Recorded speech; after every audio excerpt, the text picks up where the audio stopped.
अपने आप ही आत्मनिर्भर हो जाएगा। उस दिशा में मुझे लगता है कि हम सब लोगों को प्रयास करना चाहिए। जहाँ तक का शासन का प्रश्न है, मैं तो किसान का बेटा, मैं तो चाहूँगा कृषि के क्षेत्र में और अधिक काम होने चाहिए। आप सबसे मेरे केवल एक ही विनती है कि हम सब लोग मिल करके जुल करके इस देश को आत्मनिर्भर बनाएं और उसके लिए थोड़ा थोड़ा समर्पण। पंजाबराव देशमुख ने तो बहुत समर्पण किया। उस समय के आंदोलनकारियों ने, हमारे आजादी के परवानों ने बड़े बड़े संघर्ष किए, अपना जेल में गए, अपना जीवन दे दिया।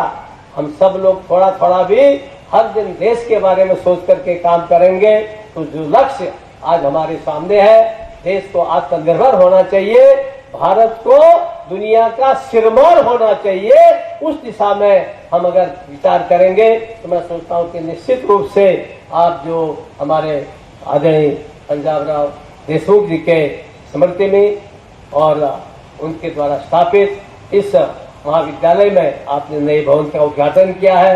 नए भवन के साथ साथ हमारी नई उमंगें उछाल लेंगी और हम नई दिशा की ओर बढ़ेंगे और देश को आगे बढ़ाएंगे। आप सबका योगदान इस दिशा में मिलेगा।